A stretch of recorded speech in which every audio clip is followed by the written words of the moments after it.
As the legends from inside say good evening, we say hello. Welcome. It's SportsCenter from the nation's capital. I'm Scott Van Pelt. The New York Knicks complete a comeback that there is very little historical comp for. We will visit with Karl Anthony Towns from the Garden, Tim Leggler from courtside as well, Kendrick Perkins with us in studio. That's all on the way. And a one big thing on the singular Victor Wembanyama ahead of Game 2. We begin with what we just witnessed from the Garden. Knicks played 9 days ago. They made 25 threes in that game, scored 144. Cavs running on fumes, so advantage home team, right? Well, maybe. Slow to get going, but Jalen Brunson, the attack, Knicks up one. Then Brunson finds a clean look from the free throw line. He had 10 in the quarter. Cleveland held to their low point total in the first quarter all season. It's 23-16. Now the strip and Brunson. Easy bucket. Knicks had 15 points off turnovers in the first half. 5-point deficit. Allen gives to Donovan Mitchell. Three the hard way and the free throw. Then it's Mitchell who that's a beautiful design play back from Mobley. Hits the three. And there's the stars scoring comparison. Cleveland carried the lead into the locker room, and it begins to grow in the third. Corner three, Evan Mobley. This is a guy that if he hits that shot, forget it. Cavs up 4. Now it's Cleveland's turn to start stripping. Donovan Mitchell gets the rip from Mikal Bridges. That little patented wrong foot scoop. It's an 8-point lead. Then Mitchell down the lane, beautiful. Euro and Mitchell doing his thing on both ends of the floor. Next possession, it's Mobley with the block from behind. The 7-point lead's about to grow. Mobley, Harden, down low. Mobley has a size advantage on Brunson. Mike Brown, timeout. Cavs lead by 9, largest lead of the game. But it's about to mushroom from here.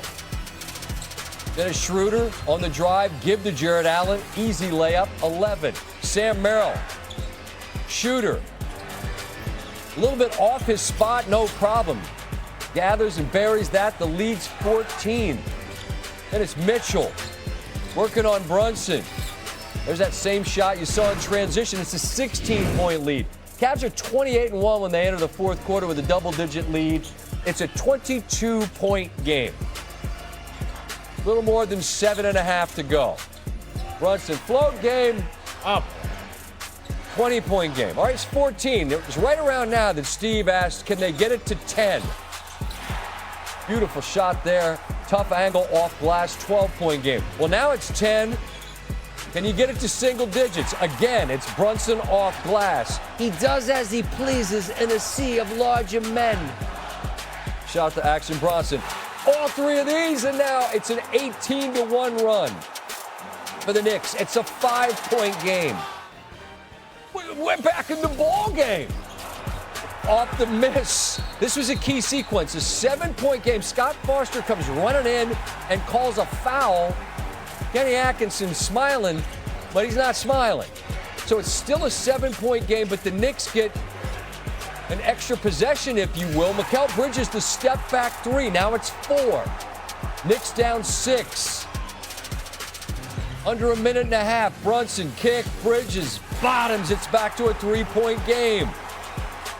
That's royalty there. LJ, Patrick Ewing.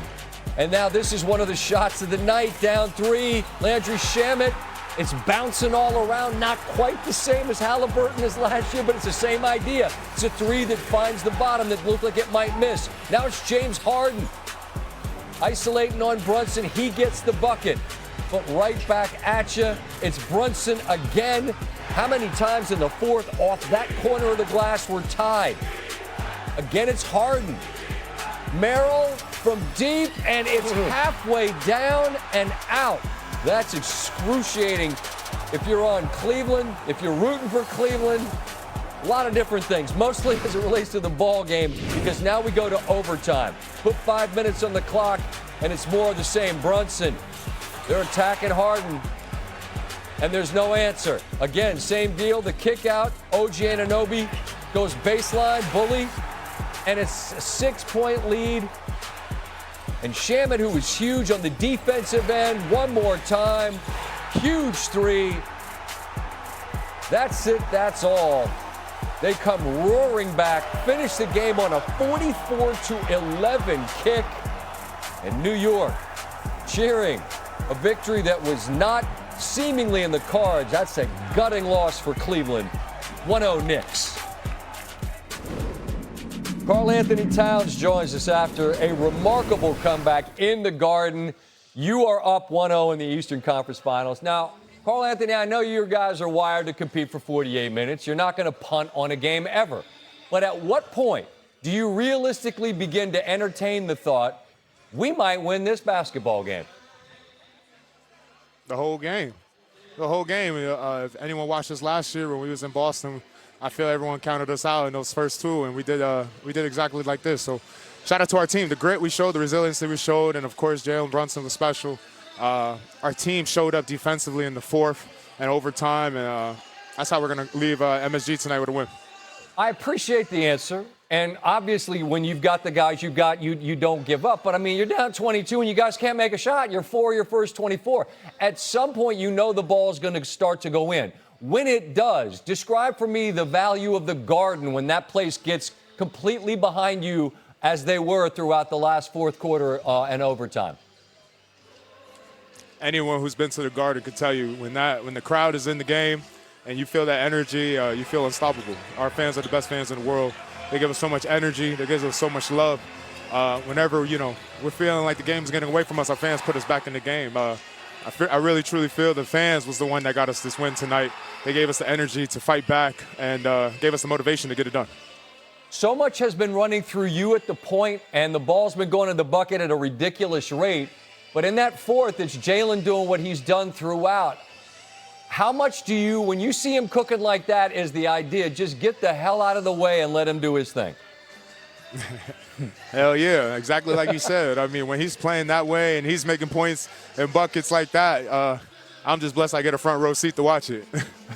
Right on. Your city is a hoop city. It always has been. How do you describe what the city feels like, what the room that you're in, your locker room, feels like 3 wins away from an opportunity to do something that we haven't seen for a while, which is to get to the finals and have the Garden truly be alive? I understand you got to win 3 more, but just paint for me the picture of what the city is like right now.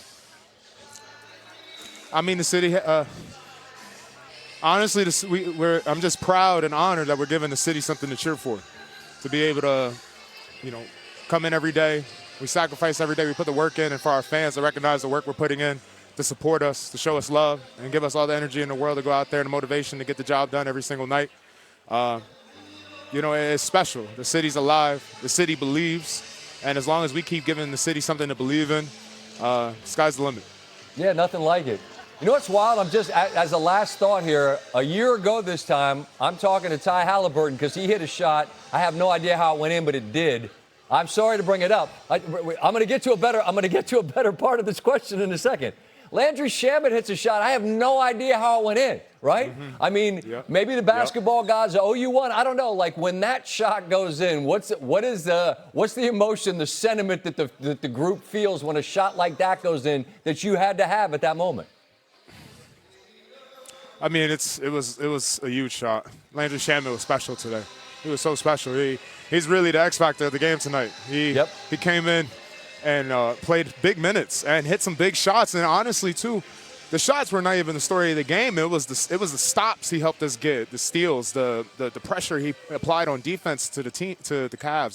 He was just special. And we needed this kind of game from Landry if we expected Levo to win tonight. That's such a great point, because none of the buckets matter if you guys don't get stops, and you were able to put the clamps on them. 18 in the fourth, 16 in the first. In the middle, well, the middle was the middle, but in the end, the Knicks win by 11. Karl Anthony Towns, man, thank you for taking a minute after a remarkable comeback for your city, your team, and the Garden, man. Thank you. Man, appreciate you. Thank you, legend. Not a lot of context for this, but good omen if you're a Knicks fan. It's the largest comeback win in the playoffs for New York since 1970. That year ended with a parade and a title for the Knicks. I mentioned the difference a year makes. Game 1 of last year's Eastern Conference Finals against the Pacers. The Knicks led by 14 with less than 3 to go, but Indiana came roaring back, and there's that Halliburton shot. Tonight down 22 in the fourth. They cut it to 3. The Shamet shot didn't end the game, but it's one that bounces, goes straight up in the air, and you need a little luck to win anything. Both tied the game, and in the end, Indiana won and New York won. Kendrick Perkins with us in studio. And Perk, you've been on both sides of these things, man. When you are on the right side of it with New York in the fourth quarter and in overtime, you heard Karl Anthony Towns allude to the stops they got, and the ball starts going in. They made 13 of their last 14. We're watching it upstairs. Man, how'd that happen? Well, one, you got to give a lot of credit to Mike Brown, because this new offensive system that he's put in, especially, at the start of the Atlanta series where Karl Anthony Towns is running that point forward, you have so much spacing, right? And that allows Jalen Brunson to go to work and get those isolations. And it's hard to send a double team because now they have so much spacing and they have so much shooting on the floor, especially with Karl Anthony Towns. But then they hung their hats on the defensive side of the basketball, right? We give a lot of credit to the Knicks for being a good offensive team, but they've been great this postseason defensively, and I got to tip my hat to them because they've been getting stops when they need to get stops, and they've been hanging their hats on the defensive side. I appreciate Karl Anthony Towns saying we thought we could win all night. Of course. Right. What else is he going to say? But you're down 22, and they can't make a bucket, man. When did you start to think, man, this could be, because Steve asked, could they get it to 10? It was like 94-84, I want to say is what it was. And then Brunson starts hitting threes, and the Garden starts going crazy. And when you're on the right side of it, it feels great. But Cleveland could just, I can't imagine what that feeling is like. When did you think it could happen? Well, the biggest thing is when you're on the road, you want to keep the crowd out of the game. And once we saw the crowd get rowdy, and all of a sudden you started to see the energy in the arena and the guys on the floor started to get life, you knew that they had an opportunity to win that basketball game. And all of a sudden, role players, Landry Shamet, they play better at home. And we started to see Mikal Bridges. He got stops. He got timely buckets, hitting big-time threes along with big body Brunson, do what he does best, and that's being one of the best closers in the game, Scott. They went after Harden, didn't they? Oh, I was waiting on that. Again, when the pressure is on, we watch Harden and the Cleveland Cavaliers fold like clean sheets. And I got to give a lot of blame to Harden and Kenny Atkinson. One, for having Harden on the floor. Like, he was a defensive liability for them all in that fourth quarter. Big body Brunson, 7 for 8 in the fourth in overtime when James Harden was defending them. When James Harden defended anybody else on the Knicks, they were 9 for 15.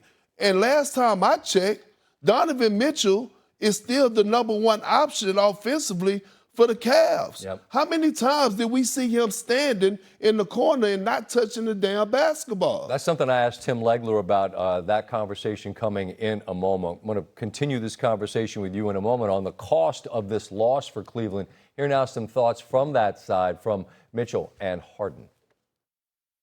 It's one game. We could have lost by 40. Still would have been 1-0. So just watch the film. We played, pretty solid for 3 quarters or so. We'll make adjustments and go from there. As a leader, what's going to be your message to the guys tomorrow? I said in the locker room, just that. We lost. We blew it. All right, let's round for game 2. Simple as that. James, where's the team's mentality after a game like this? Obviously, you're going to lose games in the postseason, but to be up so big, so late, how is it harder to flush a game like this? No, we're a super confident team. Obviously we understand. We literally let one slip away, but we got a lot of positives out of this game. So we just watch film, figure out what we can correct, and put an entire game together. We'll get the Knicks side of things in a bit. Coach Brown said we attacked Harden. That's what he said, and you saw it. Brunson hit some high-level shots. I mean, if we're being fair, and we should be, Brunson hit some high leverage shots, difficult shots, but that's what he does in the fourth quarter. Donovan says it's just one loss. He's right, But when you let one of these get away like that on the road, how much more costly is it than just what the math says it is? Yeah, I mean, listen, he's right. It is just one loss, but it's a loss that's going to cost them this series. They're going to look back at this game, and when this series is over, when they lose this series and said, man, we let one slip away. And they're going to regret every single minute, every single second of that fourth quarter. Because despite how awful they was offensively and not getting Donovan Mitchell involved or trying to get Evan Mobley on the mismatch in the low post, they still were up double digits. So at the end of the day, all you had to do was get stops. All you had to do was find some type of pride, have somebody on the floor to show some type of leadership and say, hey, guys, let's buckle down and show some type of grit. Let's show some type of heart, and let's defend at a high level. And the IQ of James Harden. When Mikal Bridges hit that three in the corner, that was James Harden's fault. Helping off the strong side corner, just making up stuff on the fly. That's rule number one, right? That's rule number one in every one locker room. Scott, never help off the strong side corner. Easy pass by Jalen Brunson, easy knockdown three by Mikal Bridges. And again, Kenny Atkinson continued to roll with James Harden when he saw that they were searching him out. You have a guy like Dennis Schroeder who's on the bench that could come in and provide and be a defensive pest and somewhat give you that tenacity that you was lacking in the fourth quarter. But instead, you let James Harden sink the ship for your whole entire ball club. And yet, as poorly as they played, as they melted and couldn't get a stop and couldn't get a bucket, that Merrill three is halfway down. Mike Breen had the bang halfway loaded. He was ready to say it, and it looked like it was going to be another road team getting a victory at the end. They don't. So I'm not trying to sell sunshine here. I'm just saying it's remarkable to me how fractional the difference is for a team that just couldn't get anything right at the end, and they still nearly won that basketball game. I'm just curious if they can look at that middle section and pull from it value, lean on the things that they're going to see on tape, and like Mobley this, Mobley that. We were ready to talk about him. Right. You know what I mean? That was going to be the conversation. But Scott, think about this for a second. The Knicks played the worst half of basketball that they played, first half, that they played probably in the last, 4 or 5 games. Last 4 or 5 games, you got to capitalize on that. The Knicks had a layoff, right? So they're not going to come into game 2 playing the same way that they played in game 1. And now the confidence level is where it's high. And Madison Square Garden is going to be rocking in game 2. Well, of course they are. They're going to carry that momentum in with them, I'd have to believe. I mean, look, the Knicks aren't going to start 4 from 24 from 3 ever again. All right, this was your chance. They made 6 of their last 8 because they just decided they weren't going to miss at the end. You might have caught Jalen Brunson on inside right after the game. More thoughts? I think he told Lisa Salters, I don't have an answer. After some time, I'll have an idea. He's had some time.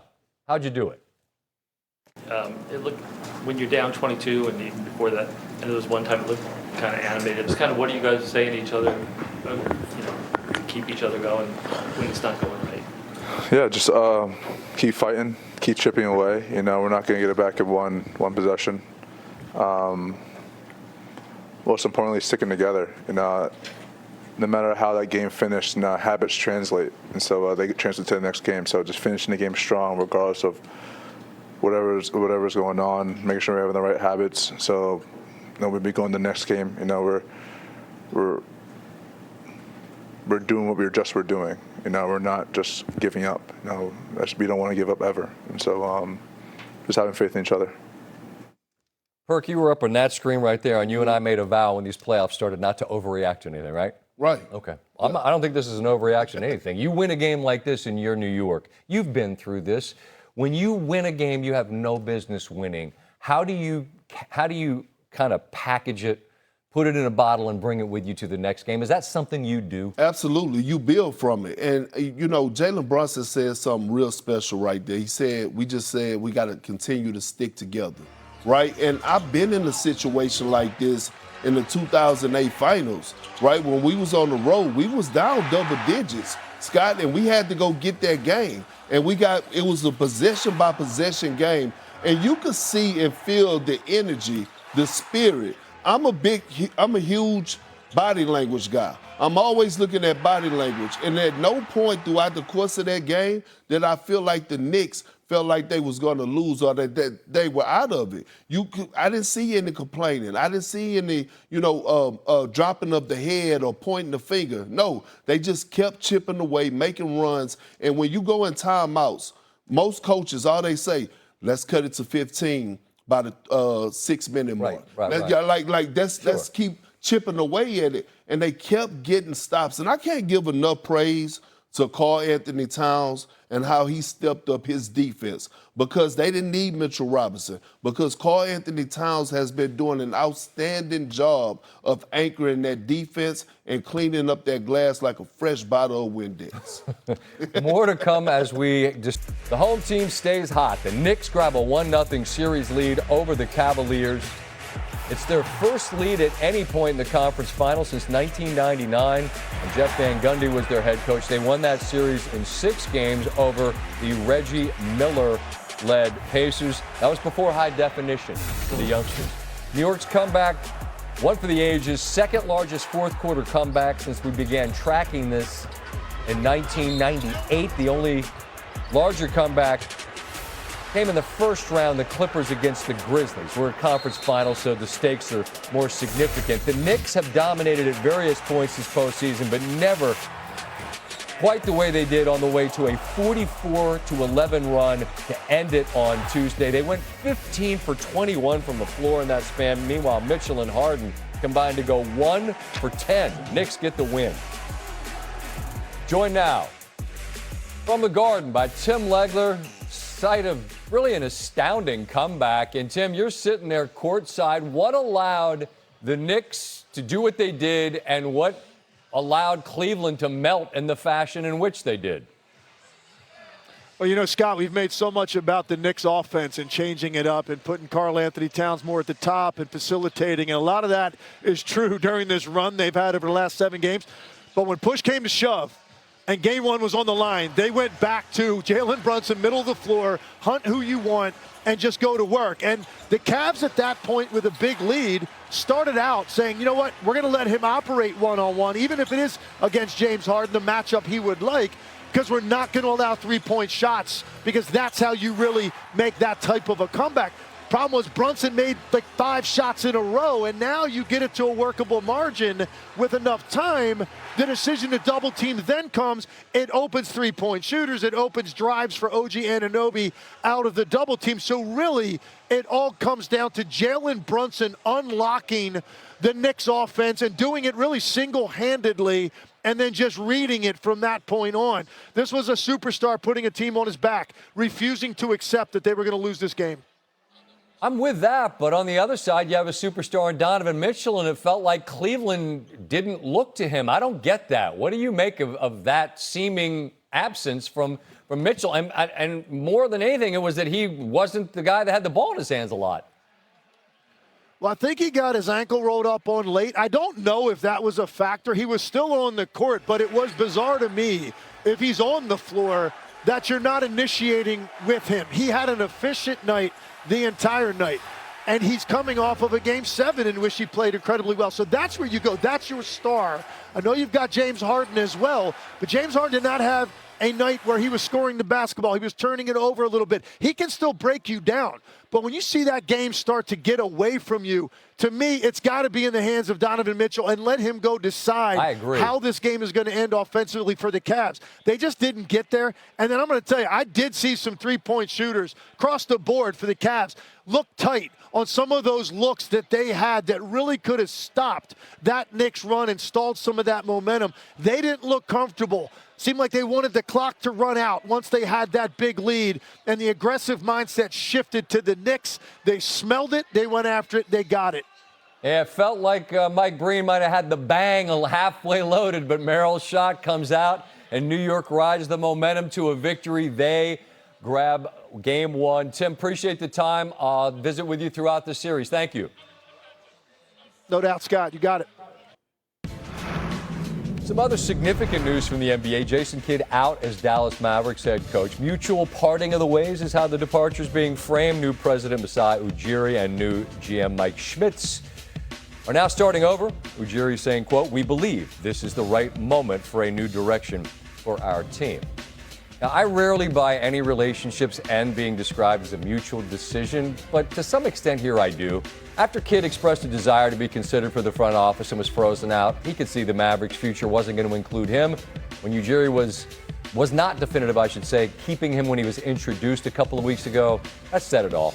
Finals run in 24 feels like a lifetime ago. Bringing in a new president and GM affords what feels like the Knicks to rebrand after everything that happened last year with Luka. They do get Cooper Flag in the draft. They wait for Kyrie to get healthy. They got a pair of first-round picks this year in a draft that's loaded. So that's the good news. But it will be an uphill climb because the Western Conference, as we know, also. The McMenamin shot here, you're going to see it there, upper left. Nothing like the Garden. Watch the reaction as the Shamet three goes in. That tied the game. What a night in New York as they're down 22. They started 4 of 24 from 3. They made 25 threes the last time they played. They get back to within 10. That was what my guy Stanford Steve asked upstairs. Then what? Well, then Brunson continues to do his thing. From deep, all 3 of these. Now it's an 18-1 run. Now it's a 5-point game. And now everyone in New York City is thinking, we might be on the right side tonight. Here's the Shamet bucket. Friendly bounce off glass, off the rim, and down. And on the other side, they were getting stop after stop. Now, James Harden here goes to work on Brunson, gets the bucket to 2-point lead. But then on the other end, Brunson blows by Harden, and we are tied with 6 seconds to go. Sam Merrill, and we almost heard, but it rims out. Merrill's 3, oh, that's gruesome if you're a Cleveland fan. Knicks end the fourth quarter on a 30-8 run, and it continues into overtime. There's the Brunson floater. He had 38. Later in overtime, OG Anunoby with the ball fake. Then gets past the defense, bodies Mobley out of the way, and the lead is 6. And then Shamet. Where's my guy Buck? That's a dagger.